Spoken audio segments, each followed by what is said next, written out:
Vamos dar continuidade ao estudo do princípio divino. Agora vamos entrar no capítulo 4, que tratará sobre a missão do Messias. Quando nós falamos Messias, nós estamos nos referindo a Jesus.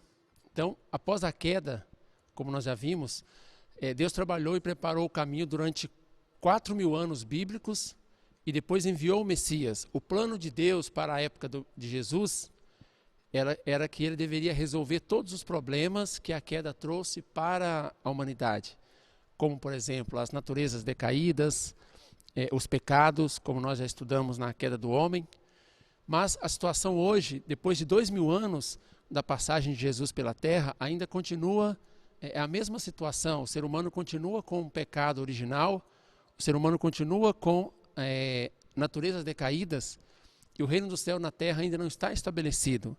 Então nós vamos estudar o que aconteceu claramente 2.000 anos atrás, quando Jesus passou pela terra com a missão do Messias, para poder estabelecer o reino dos céus na terra, para poder tirar o pecado do mundo. Quando João Batista batizou Jesus, ele disse, eis o Cordeiro de Deus que tira o pecado do mundo. Então nós vamos estudar o que aconteceu, porque mesmo após a passagem de Jesus pela terra, o mundo continua nessa situação difícil como nós nos encontramos hoje. Então, a palavra Messias em hebraico significa o ungido, o rei. A palavra Cristo na linguagem helênica significa o Messias, significa o Salvador. Então, esta era a expectativa messiânica dos israelitas. Eles estavam aguardando que Deus os enviaria um rei, enviaria um Salvador. Então, a expectativa, a forma como o povo judeu estava esperando por Jesus, era que ele viria como um rei, como o Cristo Salvador. Então, o Messias vem para cumprir a finalidade da providência da salvação. Como nós vimos no princípio da criação, através das 3 grandes bênçãos, Deus planejava estabelecer o reino do céu na terra e viver feliz, tanto Deus quanto o ser humano, também toda a criação. Então, essa era a finalidade da criação de Deus, estabelecer o reino do céu na terra. Mas devido à queda do homem, realizou uma situação de inferno na terra, ou seja, o contrário daquele reino do céu, do plano de Deus. Então surgiu a necessidade de restauração.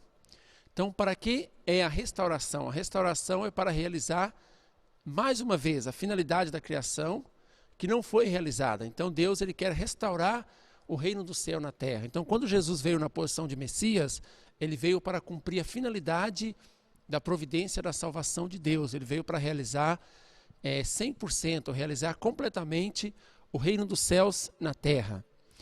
Então, a providência da salvação através da cruz. Qual foi a finalidade da vinda de Jesus como Messias? Para qual finalidade ele veio? A finalidade da vinda de Jesus foi dar a salvação para a humanidade decaída. E quando nós falamos a salvação, ele veio para dar a salvação completa, não apenas para dar uma salvação parcial, mas salvar completamente, ou seja, para voltar o mundo ao seu estado original, levar o homem de volta para o seu estado original. Esta era a missão de Jesus como Messias, como nós podemos ver na Bíblia, em Mateus 5,48, onde está escrito, sede vós perfeito, como é perfeito o vosso Pai que está no céu. Então Jesus disse claramente, o ser humano deveria voltar à sua posição original de ser perfeito, assim como Deus é perfeito. Nós não podemos esquecer que, quando nós estudamos o princípio da criação, estava muito claro que a primeira bênção de Deus era o homem chegar à sua perfeição individual. E com isso ele deveria ser perfeito igual Deus é perfeito, ele deveria tornar-se um só corpo com Deus, atingir a deidade, atingir uma natureza igual à natureza de Deus. Ou seja, o caráter do ser humano deveria ser igual ao caráter de Deus. Então, por isso Jesus disse, sede vós perfeito, como perfeito é o vosso Pai que está no céu. Então, quando Jesus veio, a finalidade era transformar o ser humano, transformar o mundo em um mundo ideal.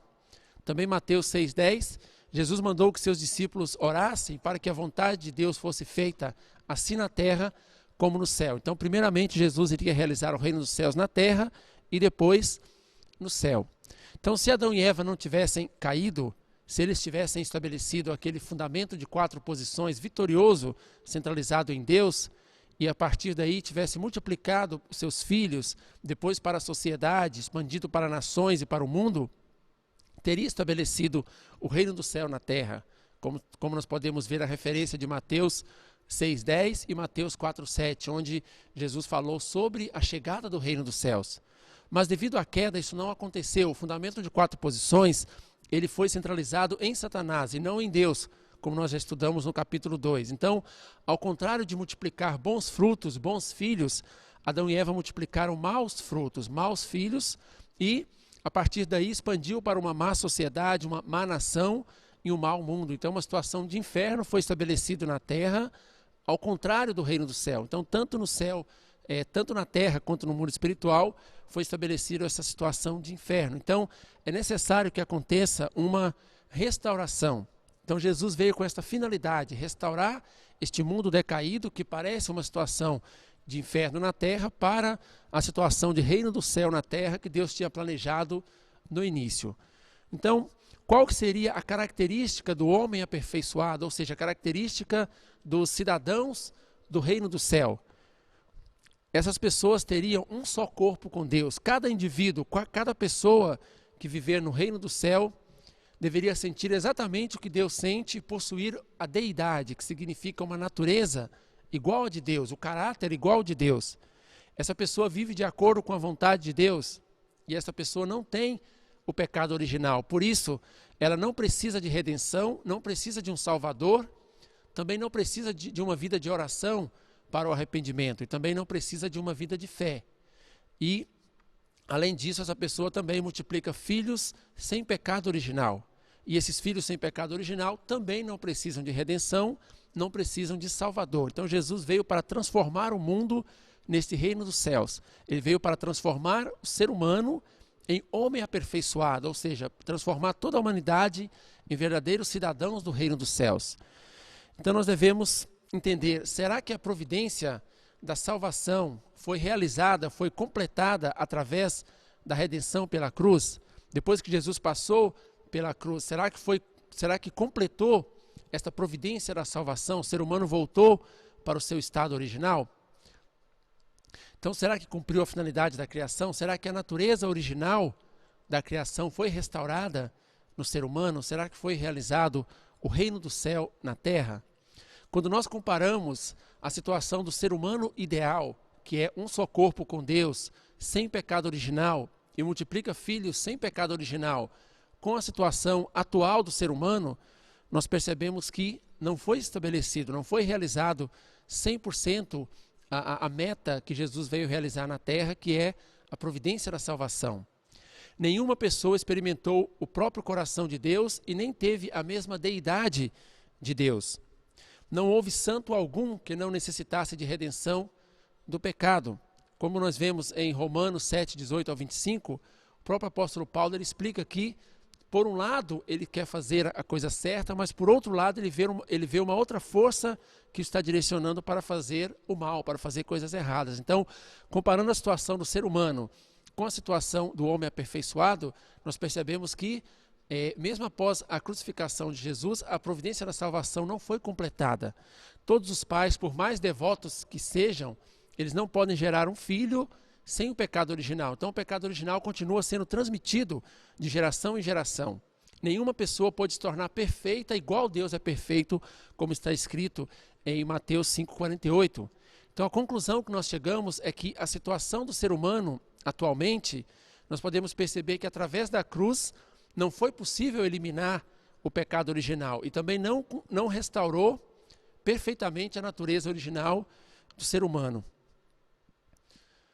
Por esse motivo, Jesus prometeu uma segunda vinda, porque ele sabia que através da cruz não foi possível cumprir toda a finalidade da sua vinda na terra. Então, comparando a situação do ser humano atualmente com a situação do homem aperfeiçoado, do cidadão do reino do céu, nós percebemos uma grande diferença. E isso nos mostra que a finalidade principal da vinda de Jesus não foi realizada, que era o reino do céu na terra. Então, mesmo após a crucificação de Jesus, a situação do ser humano continuou, a situação do ser humano decaído, com pecados, com naturezas decaídas, transmitindo o pecado original para os seus filhos. Então, a redenção pela cruz não realizou completamente a providência da salvação. Será então que o sacrifício de Jesus na cruz terminou em nada? Como nós podemos ver em João 3,16, a resposta é absolutamente não. Com certeza, a passagem de Jesus pela terra produziu grande benefício para o ser humano.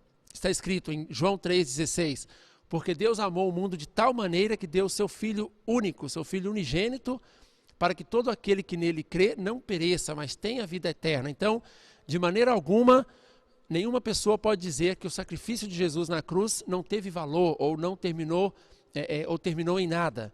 Então, é verdade que a nossa fé na cruz ela pode produzir redenção. Só que é igualmente verdade que o pecado original ainda permanece no ser humano e não tem sido restaurado a natureza original do ser humano a ponto dele se tornar incapaz de pecar. E também não estabeleceu ainda o reino do céu na terra. Então, a crucificação de Jesus deu muito benefício para a humanidade, mas não resolveu todo o problema da humanidade. Então nós devemos perguntar qual foi a amplitude da redenção pela cruz, até onde a crucificação de Jesus beneficiou a humanidade. Então nós vamos analisar sobre a crucificação de Jesus. Esse é um dos pontos mais importantes dentro do Novo Testamento, dentro da teologia sobre a crucificação de Jesus. Será que a morte de Jesus na cruz foi inevitável? Será que Jesus ele veio à terra para morrer na cruz ou ele veio para uma outra finalidade? Será que a morte na cruz de Jesus foi um resultado natural da predestinação de Deus? São essas perguntas principais que a gente vai estar respondendo nesses próximos slides. Então, a gente vai analisar primeiramente as palavras e as ações dos discípulos para poder responder sobre a questão da morte de Jesus.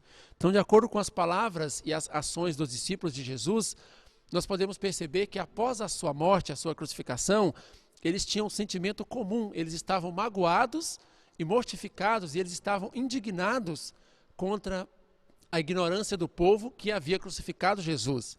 E quando nós lemos Atos 7, 51 e 53 na Bíblia, nós percebemos este ponto de forma bem clara, onde está escrito: homens de dura cerviz, incircuncisos de coração e ouvido, vós sempre resistis ao Espírito Santo, assim vós sois como vossos pais. A qual dos profetas não perseguiram vossos pais?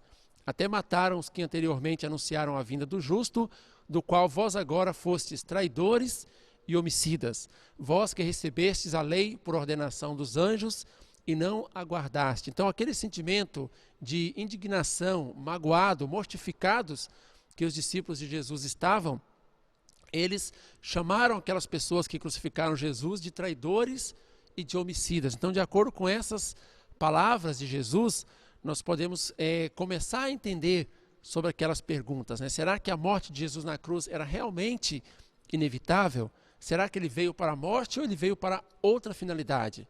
Será que foi um resultado natural da predestinação de Deus?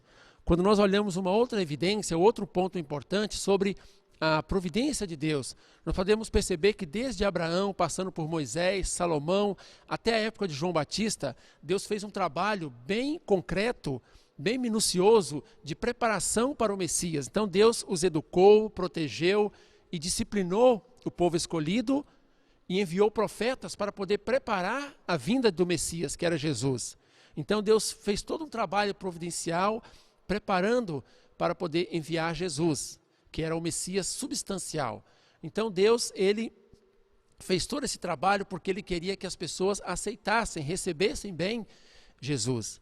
Se fosse a única finalidade apenas morrer na cruz, Deus não precisaria ter feito cerca de 2000 anos de preparação, desde Abraão, passando por todos aqueles personagens da Bíblia, até chegar em João Batista, que era o maior dos profetas na época de Jesus, em preparação para Jesus. Então Deus queria que o povo pudesse receber bem, pudesse aceitar bem Jesus. Outro ponto que nós podemos analisar é as palavras e as obras do próprio Jesus. Quando nós observamos a Bíblia minuciosamente, nós podemos perceber que Jesus expressou em suas palavras e obras o desejo de levar as pessoas a acreditar que ele era o Messias. Por que Jesus esforçou para fazer com que as pessoas acreditassem nele? Porque Jesus sabia que isso era a principal intenção de Deus naquele momento. Então, quando as pessoas perguntaram para Jesus o que eles deveriam fazer a fim de executarem as obras de Deus, a resposta de Jesus foi muito clara, está escrito em João 6:29.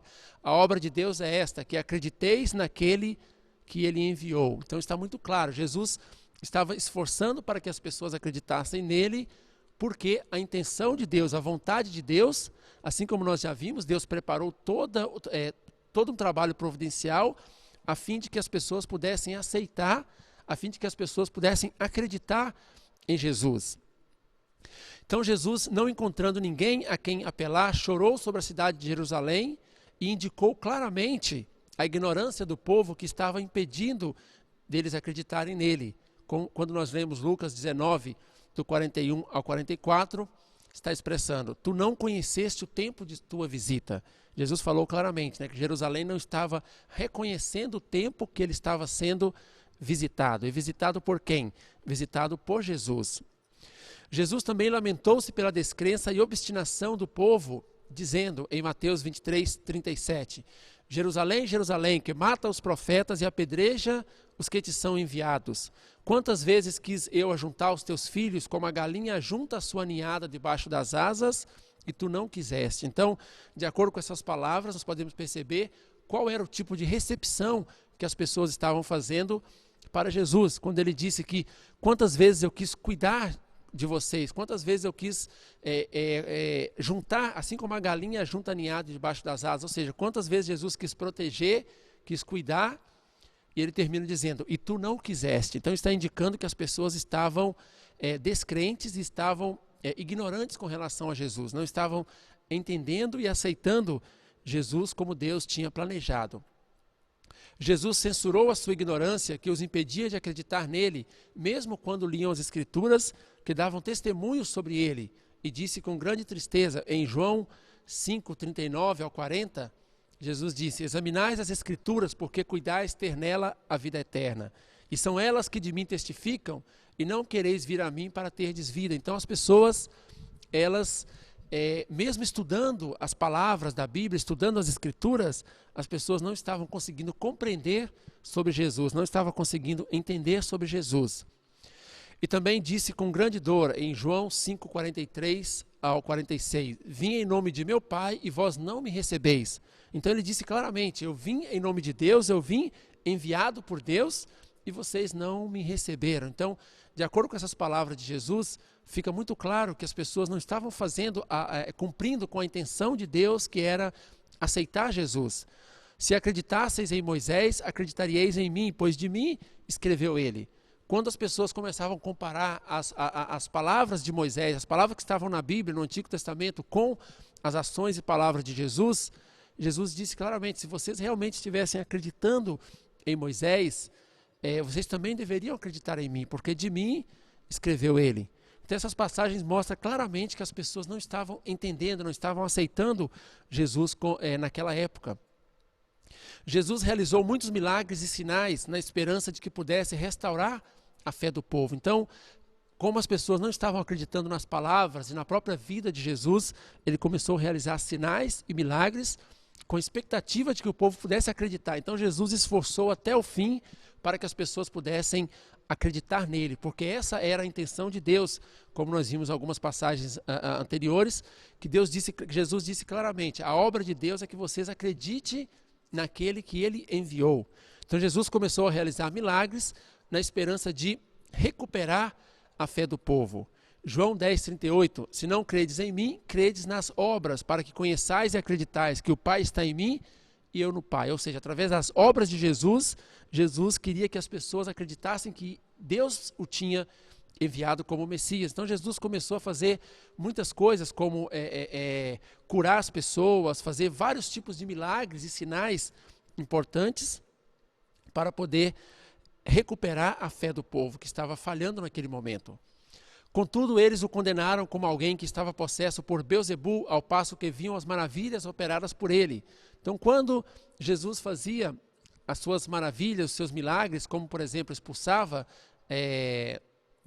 os espíritos maus das pessoas, como nós podemos ver em vários pontos na Bíblia, as pessoas falavam, Mateus 12:24, mas quando os fariseus ouviram isso, disseram, é somente por Beelzebul, o príncipe dos demônios, que ele expulsa os demônios. Então, mesmo que Jesus estava fazendo milagres, sinais e maravilhas no meio das pessoas, as pessoas estavam considerando que, ainda assim, ele era o príncipe dos demônios, por isso ele conseguia expulsar os demônios. Então, as pessoas não conseguiram acreditar em Jesus naquele momento, quando nós analisamos as palavras do próprio Jesus. Jesus, com grande indignação, profetizou que eles haveriam de sofrer. Em Mateus 23, do 13 ao 36, mas ai de vós, escribas e fariseus hipócritas, pois que fechais aos homens o reino do céu, e nem vós entrais, nem deixais entrar aos que estão entrando. Então, não é que Jesus estava julgando o povo com raiva ou com ódio do povo, mas Jesus percebeu que a descrença do povo já estava num nível tão grande que estava criando um fundamento negativo que Satanás poderia atrapalhar, Satanás poderia acusar o povo depois.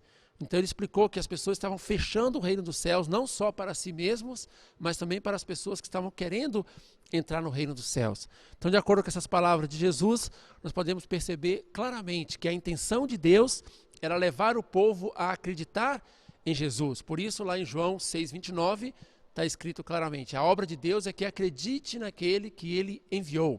Por isso, Jesus esforçou-se para que as pessoas acreditassem nele.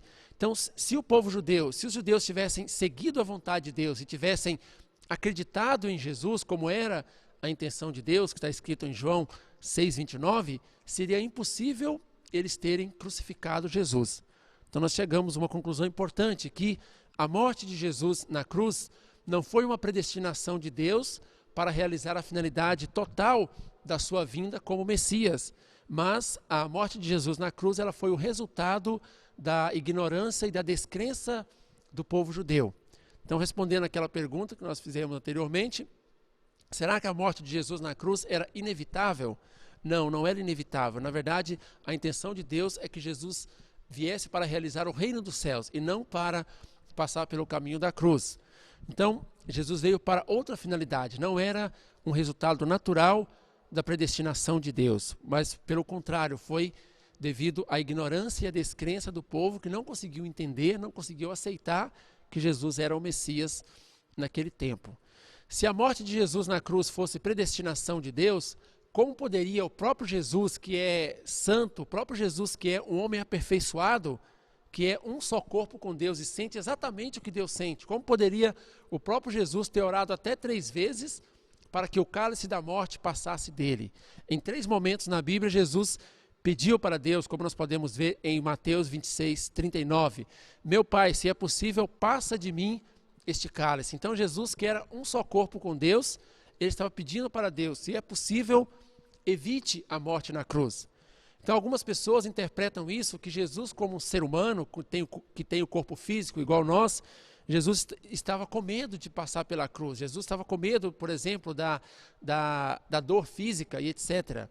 Só que na história da humanidade nós percebemos que na história de vários patriotas, eles morreram de forma até mais dolorosas e nenhum deles ficaram com medo. Então como que nós podemos imaginar que Jesus estava pedindo para livrar a cruz porque ele estava com medo, por exemplo, de dor física? Nós não podemos imaginar que Jesus seria mais fraco do que essas pessoas. Então, na verdade, quando Jesus disse, Pai, se possível, passa de mim esse cálice, de maneira alguma ele estava preocupado com a sua própria dor, com o seu próprio sofrimento ou com o seu próprio corpo físico, porque se fosse a intenção de Deus, ele passaria pela cruz não só uma vez, mas ele passaria 1000 vezes pela cruz sem nenhum problema.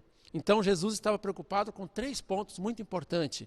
Primeiro, estava preocupado com Deus, que tinha se esforçado tanto para estabelecer o reino dos céus. E ele sabia que através da morte na cruz, o reino do céu teria que ficar para a segunda vinda, depois de milhares de anos.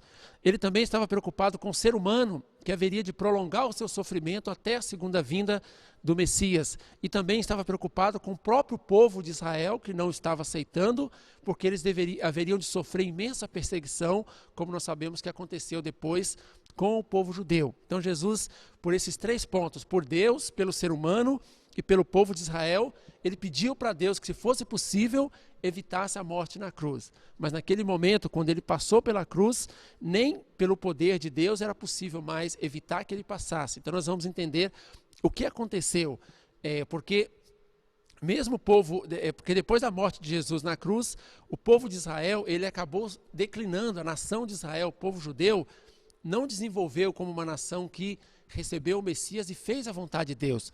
Pelo contrário, o povo de Israel declinou. Então, devido ao fato da nação de Israel ter declinado, é mais uma evidência concreta de que a morte de Jesus na cruz não era a intenção de Deus. E quando o povo entregou Jesus para a crucificação, não estava fazendo a intenção de Deus, mas estava agindo contra a vontade de Deus. Então, foi profetizado que Jesus deveria estabelecer o reino eterno, ou o reino do céu. Deus chamou os israelitas para estabelecer esse reino eterno junto com Jesus, depois de 2000 anos de tribulações que o povo israelita passou. Então, Isaías 9, 6, 7 está dizendo: pois um menino nos nasceu, um filho se nos deu. Estava se referindo a Jesus. E o principado está sobre os seus ombros, e o seu nome será maravilhoso, conselheiro, Deus forte, Pai eterno, príncipe da paz. Tudo isso está se referindo a Jesus. Do incremento desse principado e da paz não haverá fim sobre o trono de Davi e o seu reino, para o firmar e fortificar em juízo e em justiça, desde agora e para sempre. O zelo do Senhor dos Exércitos fará isso. Então, de acordo com essa passagem de Isaías 9, 6, 7, nós percebemos que a intenção de Deus, a predestinação de Deus, era que Jesus, junto com o povo de Israel, pudesse estabelecer esse reino eterno, o reino do céu. Mas o que aconteceu foi o contrário. Quando nós vemos também Lucas 1,31, um anjo apareceu a Maria antes de conceber Jesus e fez uma predição semelhante. Eis que em teu ventre conceberás e darás à luz a um filho, e por-lhe-ás o nome de Jesus. Este será grande, será chamado Filho do Altíssimo, e o Senhor Deus lhe dará o trono de Davi, seu pai, e reinará eternamente na casa de Jacó, e o seu reino não terá fim. Então, este reino que não terá fim foi planejado por Deus para que Jesus realizasse junto com o povo de Israel. Mas quando nós olhamos a história do povo de Israel, nós percebemos que depois da crucificação de Jesus, por causa do pecado de ter entregado Jesus à crucificação, o povo judeu perdeu seu qualificativo de povo escolhido e foi espalhado sofrendo perseguição pelo mundo inteiro. Então, devido ao declínio da nação de Israel, do povo de Israel, é mais uma prova concreta de que Jesus não veio para morrer na cruz. O limite da salvação através da redenção pela cruz e a finalidade do segundo advento. Então, até agora nós compreendemos, de acordo com as palavras de Jesus, com as palavras dos próprios discípulos de Jesus, de acordo com a providência de Deus, e o fato de que a nação de Israel não prosperou depois da crucificação de Jesus, não conseguiu realizar aquele reino eterno que Deus havia prometido nas profecias bíblicas. Então, nós percebemos que a morte de Jesus na cruz não foi a intenção primária de Deus para tê-lo enviado na terra. Mas, por outro lado, nós não podemos negar o benefício da morte de Jesus na cruz. Então, a morte de Jesus na cruz produziu redenção, produziu salvação, só que teve um limite, não cumpriu 100% plenamente o que ele veio para cumprir. Por isso surgiu a necessidade de uma segunda vinda. Então nós vamos estudar sobre isso agora. Até qual ponto a morte de Jesus na cruz produziu a redenção, a salvação, e qual é a finalidade do Senhor do segundo advento. Então, o limite da salvação através da redenção pela cruz e a finalidade do segundo advento. A finalidade da vinda de Jesus como Messias. Como nós vimos no princípio da criação, o ser humano foi criado tanto no espírito quanto no corpo. Então a criação foi no espírito e também no corpo. Está escrito em Gênesis 2,7. Deus primeiro criou a carne do homem na terra e depois soprou em seu nariz o fôlego de vida e o fez alma viva. Então a criação foi no espírito e também na carne. Como nós já escutamos também na queda do homem, também aconteceram a queda espiritual e a queda física. O relacionamento de Adão e Eva, o relacionamento sexual de Adão e Eva foi a queda física, e o relacionamento entre o arcanjo Lúcifer e Eva foi a queda espiritual. Então a queda aconteceu na parte espiritual e física. Então significa que a salvação, a redenção, também deve ser nos dois aspectos. Nos dois aspectos, a salvação deve ser espiritual e também física. Então Jesus veio para dar a salvação tanto espiritual quanto fisicamente para a humanidade, para as pessoas. Então, como que Deus planejou dar a salvação para a humanidade? Qual era o plano original de Deus? Jesus veio tanto com o seu espírito como o seu corpo aperfeiçoado, como o ser humano aperfeiçoado. Então, se as pessoas tivessem acreditado em Jesus a ponto de tornarem-se um só corpo com Ele, como está dizendo na Bíblia, se eles fossem enxertados em Jesus, então o que iria acontecer?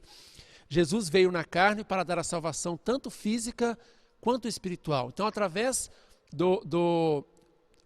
do Espírito de Jesus e através do corpo de Jesus, poderia dar a salvação tanto do espírito quanto da parte física do ser humano também. Mas para isso as pessoas precisariam acreditar em Jesus, tanto em espírito quanto no corpo físico. Aí eles ganhariam a salvação espiritual e física. Então, através do Espírito de Jesus, ele iria limpar o espírito do ser humano e, através do corpo físico, limpar a parte física, o pecado da parte física do ser humano. Esse era o plano original de Deus. Então, o ser humano iria se tornar um ser humano aperfeiçoado, livre do pecado original. Por isso, quando nós vemos na Bíblia, João 15,5 está dizendo: eu sou a videira e vós sois os ramos. Então, Jesus estava dando ênfase que as pessoas deveriam enxertar nele, como aquela árvore da vida que nós vimos na conferência da queda do homem. João 14,20, conhecereis que eu estou em meu Pai, vós em mim e eu em vós. Jesus está dando ênfase na necessidade das pessoas tornarem-se unidas em um só corpo com ele. Então esse era o plano original de Deus, através de Jesus, do seu corpo físico e do seu espírito, salvar o espírito e o corpo do ser humano, tirando o seu pecado original e assim trazendo o homem de volta para o seu estado original. Então esse era o plano original. Então o que aconteceu, o que ocorreu e qual foi o seu resultado? Devido à falta de fé do povo, levou Jesus até a crucificação. O corpo de Jesus, ele foi entregue na cruz.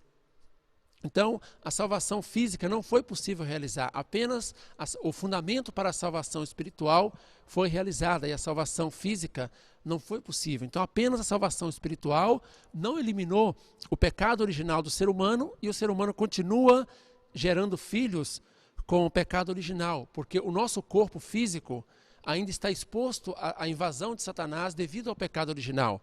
Então as pessoas são incentivadas a levar uma vida que nega os desejos da carne. Mesmo as pessoas religiosas têm uma luta forte contra os desejos do corpo físico, os desejos da carne. O motivo é porque o pecado original permanece ainda e por isso Satanás pode invadir. Então o ser humano, ele ganhou o fundamento para a salvação espiritual através da cruz de Jesus. Esse foi o limite da salvação. Por outro lado, a salvação física permaneceu para acontecer somente na época da segunda vinda, na época do Senhor do segundo advento. Então, a expectativa de todo ser humano, de todos nós, inclusive aquelas pessoas religiosas que estão lutando para poder livrar desse pecado, esses desejos do corpo ou desejos da carne, a melhor expectativa dessas pessoas é esperar que o Senhor do segundo advento retorne e com isso poderá livrar o seu pecado original também da parte física. Nós podemos verificar a veracidade dessas informações quando nós vemos na Bíblia, 1 Tessalonicenses 5,17, onde diz: orai sem cessar. Significa que o pecado original ainda está permitindo Satanás invadir. Por isso nós devemos estar constantemente orando para impedir Satanás invadir, para evitar cair em tentação. Romanos 7, 22, 25, assim eu mesmo com a mente sigo a lei de Deus, mas com a carne sirvo a lei do pecado. O apóstolo Paulo está dizendo claramente que pelo seu espírito, pela sua parte interna, pela sua mente, ele consegue fazer a vontade de Deus e seguir a vontade de Deus, sentindo felicidade na vontade de Deus. Mas ele vê na sua própria carne, no seu corpo físico, outra lei que batalha contra a lei do seu entendimento e o empurra para o pecado. Então isto mostra de forma muito clara que no nosso corpo físico a salvação ainda está faltando. O pecado original permanece empurrando as pessoas para o pecado. 1 João 1, 8 ao 10, João confessou: se dissermos que não temos pecado, enganamo-nos a nós mesmos, não há verdade em nós. Se dissermos que não pecamos, fazemo-lo mentiroso e a sua palavra não está em nós. Então, aparentemente nós podemos ver um tipo de contradição, porque quando João Batista batizou Jesus, ele disse claramente: eis o Cordeiro de Deus que tira o pecado do mundo. Tirar o pecado do mundo significa eliminar completamente o pecado, tanto no aspecto físico quanto no aspecto espiritual, tirando o pecado original do ser humano. Mas mesmo depois da crucificação de Jesus, como nós vimos, o apóstolo Paulo fala que no seu corpo físico, os desejos da carne ainda o está empurrando para o pecado. Também o apóstolo João disse que se nós dissermos que não temos pecado, nós estamos enganando a nós mesmos. Então, mesmo depois da crucificação de Jesus, o pecado continua no ser humano. Então, alguma coisa errada aconteceu, como nós acabamos de explicar. Devido à morte de Jesus na cruz, apenas a parte da salvação espiritual foi conseguida. A parte da salvação física permaneceu para a segunda vinda. Então, Jesus deve voltar para dar a salvação completa. Cristo deve vir novamente à terra para realizar a salvação, tanto no aspecto físico quanto no aspecto espiritual, e dar a redenção do pecado original, ou seja, tirar o pecado original. Por esse motivo, a vinda do Senhor do segundo advento deve ser na forma do nascimento com carne. Assim, deve ser o nascimento com carne na terra, assim como Jesus veio na primeira vinda. Então, quando o Senhor do segundo advento vier, tanto o seu espírito quanto o seu corpo físico poderá limpar o ser humano, dar a salvação física e a salvação espiritual, e assim cortar a influência que Satanás tem na humanidade. Então, a nossa expectativa principal é que ocorra a volta de Cristo através do seu segundo advento para completar aquele trabalho que Jesus começou 2000 anos atrás, e por causa da descrença do povo judeu, entregaram Jesus à crucificação e ele foi impedido de realizar completamente os dois aspectos da salvação. Por isso, ficou para a segunda vinda. Duas espécies de profecias com respeito à cruz. Então, quando nós olhamos na Bíblia, nós percebemos que existem dois tipos de profecias com relação à cruz. Então, se a crucificação de Jesus não foi o resultado da predestinação de Deus, por que existem passagens na Bíblia que estão prevendo o sofrimento de Jesus? Quando nós lemos Isaías 53, todo o capítulo 53 está falando sobre o sofrimento de Jesus na cruz. Por exemplo, Isaías 53, 7 está dizendo: ele foi oprimido e afligido, mas não abriu a sua boca, como um cordeiro foi levado ao matadouro, e como a ovelha muda perante os seus tosqueadores, assim ele não abriu a sua boca. Por exemplo, então todo esse capítulo de Isaías está falando sobre o sofrimento de Jesus. Então, se não era a intenção de Deus, por que na Bíblia estava prevendo o sofrimento de Jesus? Só que quando nós olhamos também passagens de Isaías 9, 6, 7, Isaías 11, 60, assim como Lucas 1, 31, 33, também está falando sobre o estabelecimento do reino dos céus através de Jesus. Então, por que existem dois tipos de profecia? Uma prevendo que Jesus iria realizar o reino dos céus e outra prevendo que Jesus iria sofrer na cruz, por exemplo. Então, a razão por que existem dois tipos de profecias é por causa da porção de responsabilidade humana. Quando nós estudamos no princípio da criação, ficou muito claro na seção 5 sobre a porção de responsabilidade humana, onde Deus deu uma parte para o ser humano que corresponde, como está mostrando no gráfico, a 5%. E esse 5%, Deus não interfere de nenhuma forma nessa parte do homem. Então, dependendo do cumprimento da porção de responsabilidade humana, só uma das duas profecias poderia ser realizada. Então, era inevitável que Deus desse dois tipos de profecia com respeito à realização da sua vontade, porque Deus não tem como saber se o ser humano iria cumprir a sua parte ou não. Então, Deus estava prevendo os dois tipos de resultado. Se o ser humano tivesse cumprido a sua responsabilidade, então iria realizar o reino do céu na terra. Caso o ser humano falhasse na sua porção de responsabilidade, então iria causar o sofrimento de Jesus. Então, a responsabilidade de Deus era enviar o Messias, preparar todo o caminho para enviar o Messias. Esta era a parte de Deus, não tinha como o ser humano fazer. E de fato Deus fez, começando logo após a queda, trabalhando durante 4.000 anos bíblicos, começando a partir de Abraão, ali uma preparação mais intensa, passando por Moisés. Deus estava preparando para enviar o Messias. Esta era a responsabilidade de Deus, 95%. A responsabilidade do ser humano, por outro lado, era acreditar no Messias, aceitar o Messias que Deus havia enviado. Então, se o povo judeu tivesse acreditado no Messias, eles teriam realizado a vontade de Deus em glória. Teria acontecido tanto a salvação física quanto a salvação espiritual, e o reino do céu poderia ter sido realizado. Mas se por acaso eles não cumprissem a sua porção de responsabilidade e não acreditassem no Messias, então o sofrimento de Jesus na cruz iria acontecer. Esse é o motivo porque Deus não podia deixar de colocar dois tipos de profecias na Bíblia, uma prevendo o sofrimento e a outra prevendo o estabelecimento do reino dos céus por meio de Jesus. Versículos bíblicos escritos como se a crucificação de Jesus fosse inevitável. Então, uma vez que nós entendemos agora claramente que a missão de Jesus não foi morrer na cruz, e mostramos por várias evidências porque não foi assim, então nós temos que explicar aqueles versículos que aparentam que era a predestinação de Deus a morte de Jesus. Por exemplo, quando nós lemos em Mateus 16, 23, quando Pedro tentou dissuadir Jesus de passar pelo caminho da cruz, ele disse: afasta-se de mim, Satanás. Então, algumas pessoas podem interpretar, se não era a intenção de Deus que Jesus passasse pela cruz, por que ele considerou, porque ele falou que Pedro estava com Satanás, quando Pedro tentou impedi-lo de passar pela cruz. Então tem uma explicação muito clara, que a primeira intenção de Deus, o primeiro plano de Deus, era que Jesus viesse, as pessoas mostrassem uma fé acreditando em Jesus, por isso eles poderiam ganhar a salvação física e a salvação espiritual, que seria a liquidação do pecado original e estabelecimento do reino dos céus, tanto na terra quanto no céu. Então este era o primeiro plano de Deus. Só que para realizar o primeiro plano de Deus, isso está condicionado à parte do ser humano. O ser humano deveria fazer também a sua parte de responsabilidade. Esta era a primeira intenção de Deus. O que aconteceu como segundo plano, ou como segunda opção? Jesus veio, as pessoas faltaram fé em Jesus. Então a parte do ser humano não foi feita.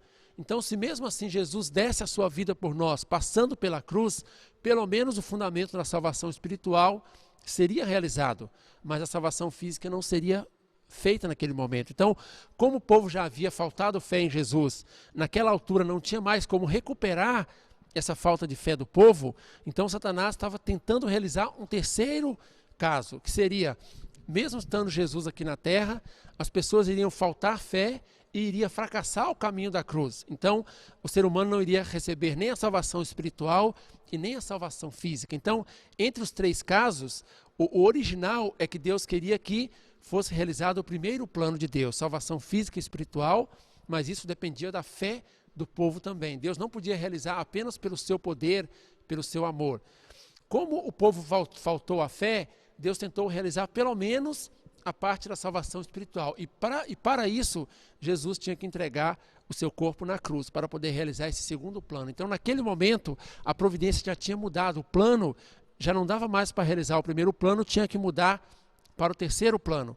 Por esse motivo foi que quando Pedro tentou dissuadir Jesus de passar pelo caminho da cruz, ele disse: afasta-se de mim, Satanás. Então, essa passagem de forma alguma prova que Jesus veio para morrer na cruz, mas, como nós compreendemos agora, mostra que naquela altura, apenas o segundo plano da salvação espiritual, através da morte de Jesus na cruz, poderia ser realizada. Também quando nós olhamos na Bíblia, João 19:30, quando na cruz Jesus disse: tudo está consumado. Então, isso não significa que a finalidade total da providência da salvação tinha sido atingida na cruz, mas significa que ele havia terminado o estabelecimento da base, do fundamento para a providência da salvação espiritual através da cruz, como nós falamos agora. Naquele momento, quando Jesus estava passando pelo caminho da cruz, naquele momento era a intenção, tanto de Deus quanto de Jesus, mas porque o primeiro plano já tinha falhado. Então, naquele momento, a descrença do povo já era inalterável. Então, Jesus queria, pelo menos, dar a salvação espiritual, deixando a providência da salvação física para o tempo do segundo advento. Então, essas passagens não podem ser usadas de uma forma que prova, que mostra que Jesus veio para morrer na cruz, mas nós devemos compreender desta forma. Então, para ter uma fé correta, para entender claramente as mensagens que está na Bíblia, nós devemos estabelecer um relacionamento direto com Deus em espírito, através de oração profunda. Quanto mais nós oramos com coração sincero, coração aberto para Deus, Ele pode nos responder sobre esses assuntos, esses mistérios da Bíblia. Devemos ler a Bíblia com uma visão correta para poder encontrar a verdade. Por isso, João 4:24 está dizendo que nós devemos adorar a Deus tanto em espírito quanto em verdade. Então, até hoje, as pessoas pensavam que Jesus tinha vindo ao mundo para morrer na cruz. A primeira razão é porque essas pessoas não conheciam a finalidade fundamental da vinda de Jesus como Messias, que é realizar o reino do céu na terra, e as pessoas também achavam que só a salvação espiritual era a única missão de Jesus. Então, por esses dois pontos, as pessoas pensavam que Jesus tinha vindo ao mundo unicamente para morrer na cruz. Então, através deste estudo do princípio divino, nós podemos compreender com uma visão mais ampla, mais aberta da providência de Deus sobre a situação de Jesus. Então, Jesus, lamentando tal ignorância do povo, que ele poderia prever que poderia acontecer no futuro, ele disse em Lucas 18:8: quando, porém, vier o Filho do Homem, porventura achará fé na terra? Então, Jesus, ele viu o que tinha acontecido com ele, e ele já podia prever que na volta de Cristo, no segundo advento, as pessoas também poderiam faltar a fé no retorno de Cristo. Então, definitivamente, Jesus não veio para morrer na cruz. Se perguntarmos diretamente a Jesus através de comunicação espiritual, nós podemos ver o fato até mais claramente. Seção 2, o segundo advento de Elias e João Batista. Então, até agora nós entendemos claramente sobre a questão de que Jesus não veio para morrer na cruz, e sabemos que toda a humanidade tem uma responsabilidade nesse assunto, né? Principalmente o povo judeu, mas a humanidade em geral, naquela época, tem a condição de ter rejeitado Jesus. É aquele pecado coletivo que nós mencionamos na queda do homem. Só que dentro das pessoas que estavam naquela época prontas para recepcionarem Jesus, tinha algumas pessoas que estavam ainda mais preparadas, tinham uma missão maior de ajudar Jesus na sua missão. E dentro dessas pessoas principais que deveriam ajudar Jesus, tinha uma pessoa que era a mais especial para poder ajudar Jesus na sua missão. E essa pessoa era João Batista. Então, nessa sessão, a gente vai entender até que ponto João Batista cumpriu a sua responsabilidade, a sua missão dada por Deus, e até que ponto ele falhou nessa missão. A tendência do pensamento judeu com respeito ao segundo advento de Elias. Então, nós temos que entender sobre a questão do segundo advento de Elias para nós compreendermos qual era a verdadeira missão e até onde João Batista cumpriu a sua parte. Então, Malaquias 4:5, o profeta Malaquias disse que eis que eu vos envio o profeta Elias antes que venha o grande dia do Senhor. Então, o profeta Elias, ele havia morrido 900 anos antes de Jesus. Em 2 Reis, na Bíblia, está dizendo que ele subiu ao céu numa carruagem de fogo. Então, as pessoas, baseado nessa passagem de Malaquias, que falava que antes da vinda do Messias, Elias deveria voltar, as pessoas estavam aguardando que Elias tinha que chegar na terra primeiro. Então, assim como a Bíblia falava que ele subiu ao céu, as pessoas estavam aguardando que ele desceria do céu também, talvez numa carruagem de fogo ou nas nuvens. Então, o povo judeu tinha uma expectativa de que Elias voltaria primeiro. Essa é a mesma expectativa que os cristãos têm hoje com relação à volta de Jesus das nuvens. Então, quando Jesus chegou na terra, na posição de Messias, as pessoas não tinham ouvido falar de Elias, não tinha notícia sobre a vinda de Elias. Então, de repente, Jesus apareceu como Messias e isso causou uma grande confusão em Jerusalém naquela época, porque as pessoas estavam baseando-se na passagem de Malaquias, que falava que o profeta Elias deveria vir primeiro. E assim, Jesus apareceu dizendo-se como Messias. Então as pessoas ficavam com dúvida. E cadê o Elias que deveria vir primeiro?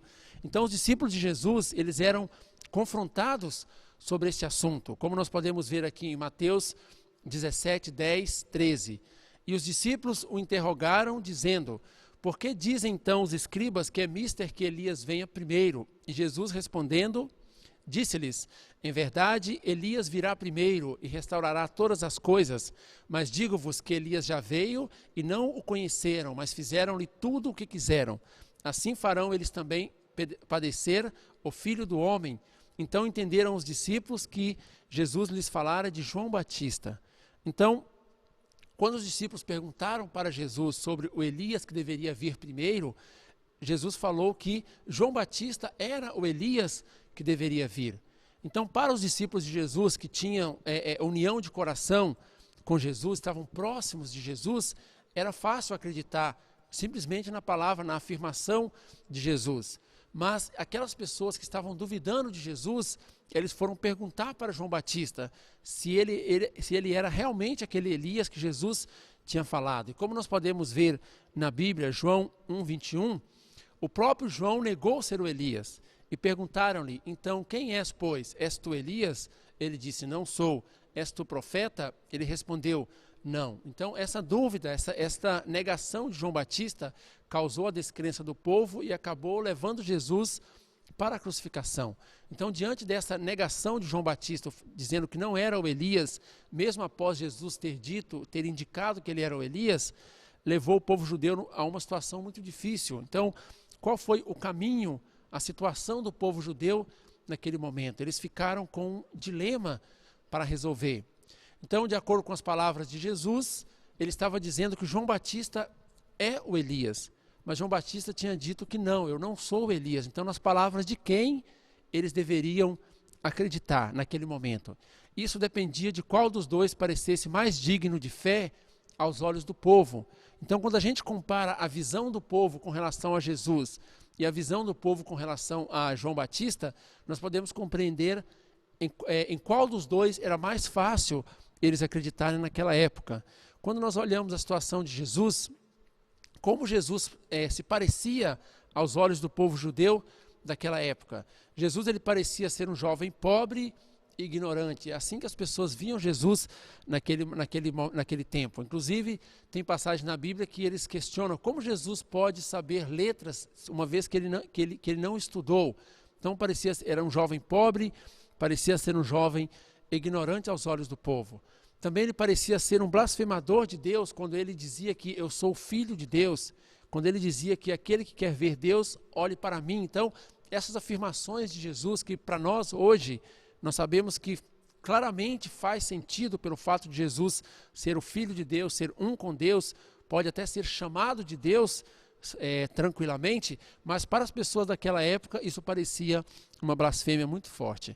Parecia ser um destruidor das leis mosaicas. Enquanto as leis diziam que deveria apedrejar a mulher se fosse pega em adultério, Jesus perdoou e não permitiu as pessoas jogarem pedra nela. Então parecia que estava indo contra, violando as leis. Enquanto as leis proibia trabalhar no sábado, Jesus permitiu seus discípulos trabalharem no sábado também sem problemas. Então parecia ser um destruidor, estava confrontando as leis mosaicas aos olhos do povo daquela época.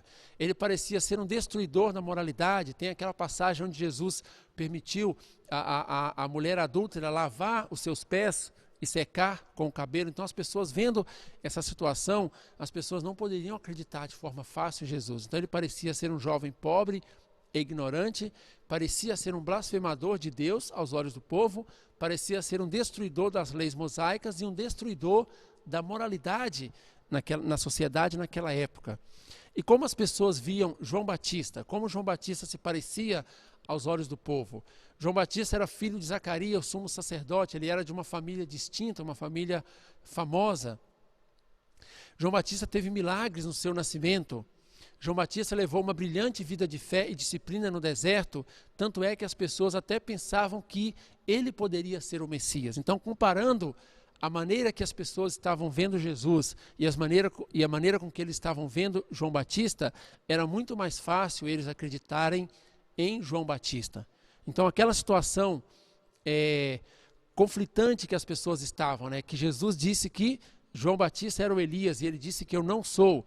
As pessoas não acreditaram em Jesus e as pessoas acreditaram nas palavras de João Batista. Então, a conclusão era que o Elias ainda não veio. Aquele Elias que deveria vir antes do Messias ainda não veio. Então as pessoas ficaram numa situação muito difícil, porque eles tiveram que fazer uma escolha tremendamente difícil. Porque se Jesus fosse o Messias, como ele estava dizendo, como seus seguidores estavam dizendo que era, então significava que a profecia da Bíblia deveria estar errada, deveria estar equivocada.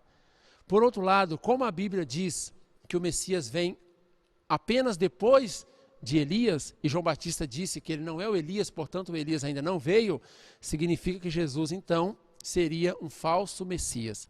Então as pessoas ficaram numa situação, Jesus ou a Bíblia?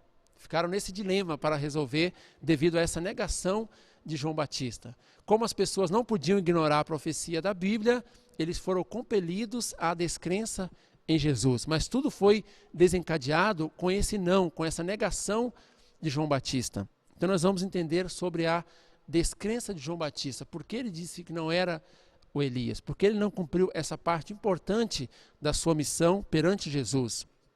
Então, João Batista tinha a missão de conectar o povo com Jesus. João Batista estava bem conectado com o povo, tanto é que na Bíblia mostra que as pessoas se perguntavam se o próprio João Batista poderia ser o Messias.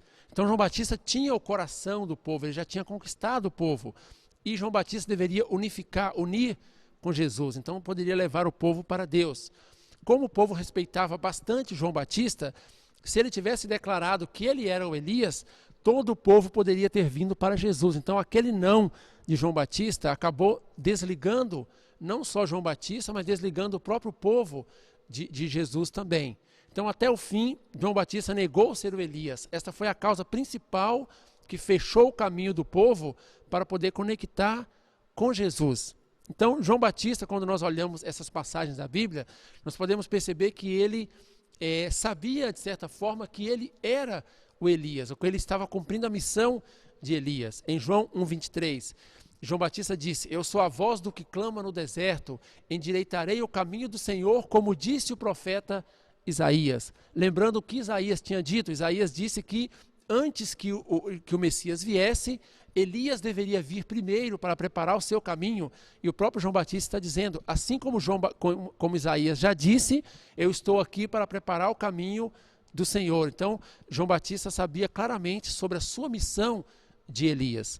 João 3:28 também, vós mesmos que sois testemunha de que disse, eu não sou o Cristo, mas sou enviado adiante dele. Então ele sabia claramente que ele veio para preparar o caminho para Jesus e que ele veio para cumprir a missão de Elias, como o profeta Isaías havia falado. Então João Batista tinha ciência de que ele era o Elias. João Batista era um profeta inteligente, era o maior de todos os profetas que foi enviado por Deus. Então ele sabia claramente sobre a sua missão.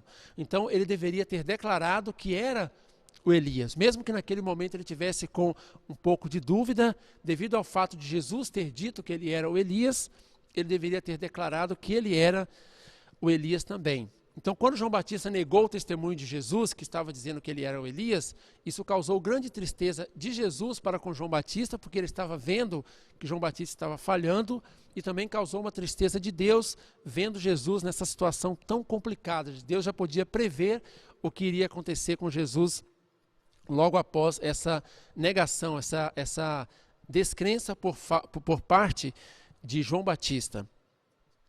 Então, João Batista tinha duas missões principais perante Jesus. A primeira missão é a missão como testemunha de Jesus. E quando ele batizou Jesus e ele testificou sobre Jesus, ele cumpriu essa missão. A primeira missão ele cumpriu de forma vitoriosa. Ele disse que, quando ele batizou Jesus, ele disse, eis o Cordeiro de Deus que tira o pecado do mundo. Então ele informou as pessoas que Jesus era o Messias. Essa parte ele fez. Só que qual que era a próxima missão? Logo após João Batista ter batizado Jesus e ter revelado para as pessoas que ele era o Messias, qual que era o próximo passo, o próximo estágio da missão de João Batista? O próximo passo, ele deveria ter servido Jesus como um discípulo. Quando nós lemos na Bíblia, em Lucas 1:75, o anjo disse a Zacarias, que o serviríamos sem temor, em santidade e justiça, perante ele todos os dias da nossa vida. E tu, ó menino, serás chamado profeta do Altíssimo. Este menino está se referindo a João Batista, porque há de ir ante a face do Senhor e preparar o seu caminho. Então, está dizendo claramente sobre qual era a missão de João Batista depois de ter testificado sobre Jesus, deveria servir Jesus e unir com Jesus, e assim eles poderiam caminhar juntos, e João Batista iria abrir o caminho e preparar o caminho para Jesus. Esta era a missão clara da vida de João Batista. Por isso Deus preparou e fez com que João Batista crescesse, se tornasse o maior de todos os profetas, para que ele pudesse servir Jesus deste ponto de vista. Só que João Batista, logo após batizar Jesus, nós podemos ver na Bíblia que ele continuou batizando separadamente de Jesus. Ao contrário de se tornar o primeiro discípulo de Jesus, de ter servido Jesus e seguido Jesus, ele começou a batizar outro grupo de pessoas separadamente de Jesus. Então isso causou uma grande confusão naquelas pessoas, tanto nas pessoas que iam batizar com Jesus, quanto nas pessoas que iam batizar com João Batista. Está escrito em João 3,25 na Bíblia que os discípulos de Jesus e de João Batista, eles até brigavam, discutiam entre si para ver qual dos batismos purificavam mais. Então isso era completamente desnecessário, porque depois de João Batista ter batizado Jesus, se ele tivesse unido e seguido Jesus como seu discípulo e não começado a batizar novamente separado de Jesus, não iria causar esse tipo de confusão na mente das pessoas. Então as pessoas que estavam seguindo João Batista perguntavam a João Batista: aquela pessoa que você disse que é o Filho de Deus, que é o Cordeiro de Deus que tira o pecado do mundo, ele está batizando do outro lado do rio. O que nós devemos fazer? Será que nós devemos ir com ele? Então João Batista, ele respondia para essas pessoas que perguntavam, né? Está escrito em João 3,30. É necessário que ele cresça e que eu diminua. Então, quando nós olhamos essa frase sem um entendimento mais concreto e mais profundo do princípio divino, nós podemos entender isso como um ato de humildade muito grande de João Batista. Só quando nós analisamos desse ponto de vista providencial, nós percebemos que não foi bem assim, porque se João Batista está dizendo que é necessário que ele cresça e que eu diminua, ele está indicando que ele estava disposto a tomar um caminho diferente do caminho de Jesus. Porque se ele estivesse unido em um só corpo com Jesus, se Jesus crescesse, ele também iria crescer junto com Jesus. E se Jesus diminuísse, ele iria diminuir também junto com Jesus. Então, quando ele disse assim, é preciso que ele cresça e eu diminua, nós podemos entender também o contrário. Se por acaso João Batista crescesse, naturalmente Jesus iria diminuir. Então João Batista não teve o mesmo destino que Jesus. Ele não estava disposto naquele momento a tomar o mesmo destino de Jesus. E infelizmente depois dessa falha em unir e servir a Jesus, João Batista ele foi preso. Porque ele continuou fazendo o seu trabalho, mas já não era mais intenção de Deus. Até João Batista encontrar com Jesus, João Batista estava sendo guiado plenamente, 100% inspirado por Deus. Mas depois que ele separou de Jesus, ele já estava agindo por si mesmo, simplesmente pelo seu pensamento humano. Então ele foi interferir na questão da vida amorosa do rei e ele acabou sendo preso, mas já estava com um ponto de vista humano sobre isso. E na prisão, ele pediu para que um de seus discípulos fosse até Jesus e perguntasse para Jesus. Então, essa passagem de Mateus 11:3 mostra claramente que o próprio João Batista, infelizmente, não estava acreditando em Jesus, onde ele manda o seu discípulo perguntar para Jesus: és tu aquele que havia de vir ou nós devemos esperar por outro? Então, isso mostra muito claro que o próprio João Batista estava duvidando de Jesus. Mas nós podemos nos perguntar, mas João Batista não havia batizado Jesus? E quando ele estava batizando Jesus, a voz de Deus desceu para ele e disse claramente: eis o meu filho amado. Então Deus já tinha revelado diretamente para João Batista sobre o fato de Jesus ser o Messias. Então nesse momento, quando João Batista estava duvidando de Jesus, ele estava agindo puramente no seu ponto de vista humano e não mais inspirado por Deus. Então o discípulo foi até Jesus e perguntou. Só que Jesus sabia que João Batista, desde o ventre, ele foi escolhido para a missão de servir Jesus, como está escrito em Lucas 1:75. Ele levou uma vida ascética no deserto a fim de preparar o caminho para Jesus. E primeiro Deus avisou para ele. Antes de avisar para outras pessoas, Deus avisou para o próprio João Batista. Então, nessas circunstâncias, Jesus não podia simplesmente responder para João Batista: sim, fala para ele que eu sou o Messias. Se Jesus simplesmente respondesse isso, Jesus estaria interferindo na porção de responsabilidade humana de João Batista, e mesmo depois que o próprio Deus já tinha dito para João Batista que Jesus era o Messias, será que simplesmente se Jesus dissesse: sim, eu sou o Messias, será que isso iria mudar completamente a mentalidade e o pensamento de João Batista? Naquela altura das coisas, com certeza não mudaria mais. Então Jesus não pôde dizer claramente: fala para ele que eu sou o Messias. Isso não iria resolver naquele momento. Então Jesus respondeu indignadamente, em um tom de admoestação, dizendo em Mateus 11, 4, 5, ide e anunciai a João as coisas que ouvis e vedes. Os cegos veem, os coxos andam, e os leprosos são limpos, e os surdos ouvem. Os mortos são ressuscitados, e aos pobres é anunciada a boa nova. Então, quando Jesus disse aos pobres é anunciada a boa nova, isso está se referindo diretamente a João Batista. Ele não está dizendo diretamente aos pobres na questão material, mas aquelas pessoas com um coração mais simples, que não têm aquelas posições tão altas que naquele momento João Batista estava desfrutando. Então, essa passagem foi claramente relacionada a João Batista, que aos pobres é anunciada a boa nova. Aquelas pessoas que estão dispostas, com o coração aberto, Jesus poderá dizer as suas palavras de verdade. Então, devido à falta de fé de João Batista, então João Batista fechou o caminho, não só o seu próprio caminho, mas o caminho do povo judeu e também o caminho dos sacerdotes, dos escribas, de todos aqueles líderes. Então, depois dessa negação de João Batista, o povo não conseguiu mais unir com Jesus. Aqueles líderes que respeitavam João Batista também não respeitavam mais a Jesus. Então Jesus disse em Mateus 11:6, também se referindo a João Batista, bem-aventurado é aquele que não se escandalizar de mim.